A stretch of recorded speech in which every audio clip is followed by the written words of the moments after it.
Hi, how are you doing today? The ocean mist scatters the sunlight and sets the stage for a really enjoyable walk. We are at Poplar Beach near Half Moon Bay. It's just one of the whole variety of really cool beaches we are going to show you in this video, along with the little discoveries we made by leaning down and taking a closer look at what the waves brought out from the ocean depths.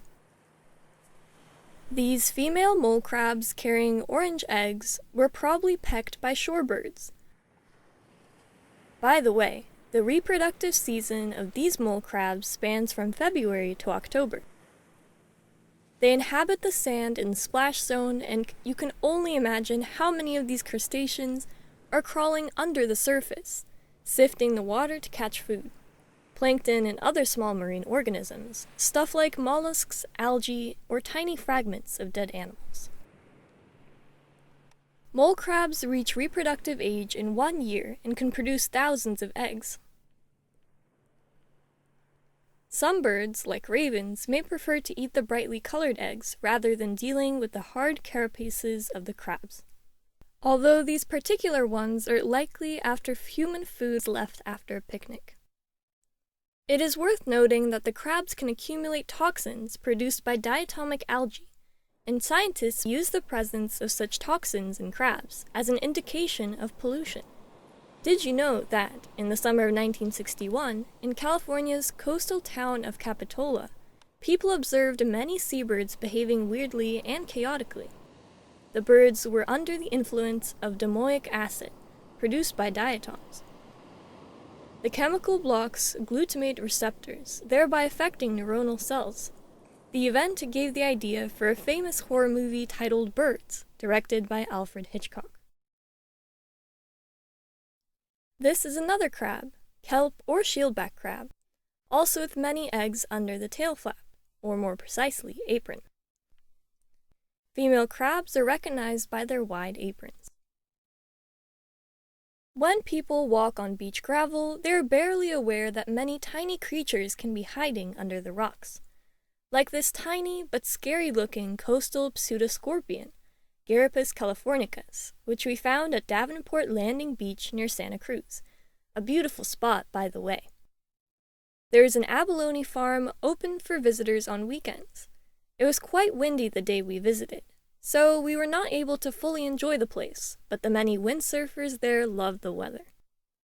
Pseudoscorpions are minute predators hunting even smaller animals like springtails, ants, flies, mites, or larvae. The one we found was running around the rock trying to hide in the shade. Pseudoscorpions are really fascinating creatures that often go unnoticed because of their size and habits. Some of the pseudoscorpions can live in homes, feeding on dust mice or book lice. They are known as book scorpions. It's amazing how small food chains can form everywhere, even in your old, dusty library. Interestingly, the northern part of the beach, known as Jarrow Point, was the place where a local utility company planned to build a nuclear reactor in the 1960s. Fortunately, a geology student discovered evidence of recent seismic activities, informed the public, and plans had to be halted. There are plenty of small crab claws on this beach. The cliffs are massive layers of Santa Cruz mudstone. This type of rock is common in the area.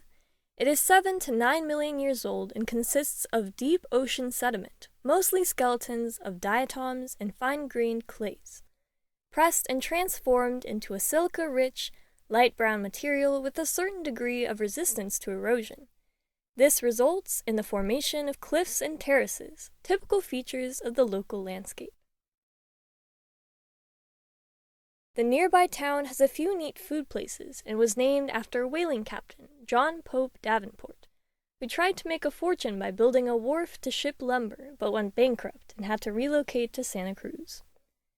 The Davenport Landing Beach is inconspicuous. It only has a few parking spots, and most of the visitors have parked along the road. Another hidden gem that we recently discovered is Harts Desire Beach at Tamales Bay State Park. Surprisingly, you can actually swim here without a wetsuit, which is uncommon around here on the Pacific coast of Central California. We took the Johnstone Trail to a more secluded beach and saw quite a few picnic tables along the way. Jellyfish and snails were in abundance in these shallow, clear, and relatively warm waters. Raccoons seem to feel at home here considering how they come out in the daylight. Harts Beach is a cool place for swimming and kayaking with apparently local supplies of oysters.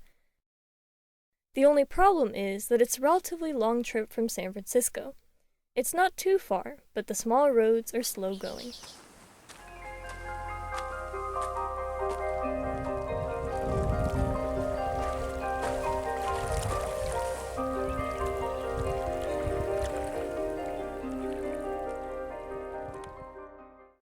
Many people know about Pigeon Point Lighthouse, but I'm sure few have visited the coast south of it.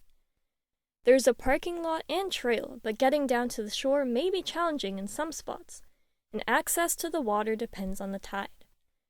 Nevertheless, visiting this rocky area may be a great way to experience the Pacific coast and get to know all sorts of creatures inhabiting the tide pools. Just be careful and remember to respect nature. The lighthouse was built in 1871 and named after a ship, Carrier Pigeon, that wrecked nearby in 1853.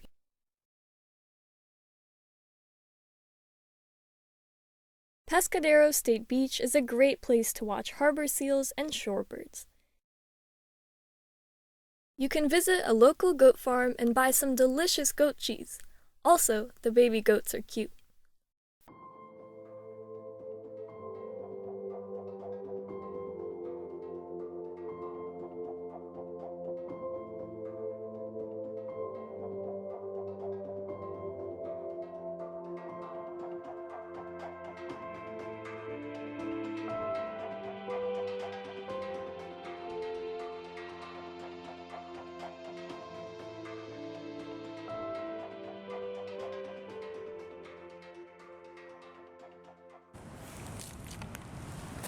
Same beach and plenty of large mussel shells, a whole pile of them actually. Somebody had a feast here.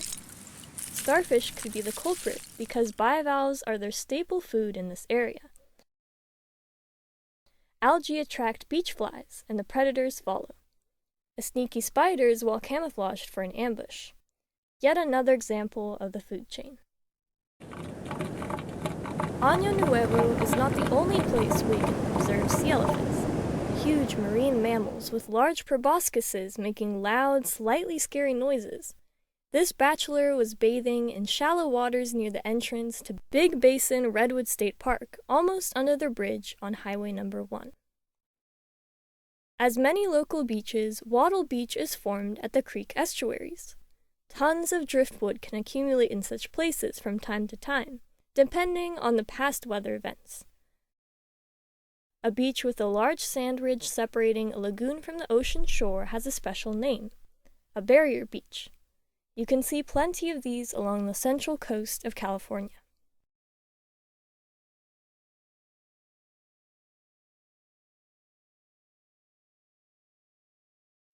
One more place I want to mention is where dunes are a dominant feature. It's located at the northern edge of Año Nuevo State Park, and can be accessible using the Franklin Trail starting at a small parking spot across the highway from a eucalyptus grove. You have to find your way through the dunes toward the coast, then hike south from Franklin Point. This coastal trail has spectacular views of the Pacific Ocean. You might see harbor seals with babies. They like quiet lagoons as a resting and sunbathing place. Well, we covered a bunch of beaches today. Check out our channel. We have many more interesting destinations for your weekend travels in the San Francisco Bay Area. Good luck, and thank you for watching, commenting, and those precious likes. Bye-bye for now.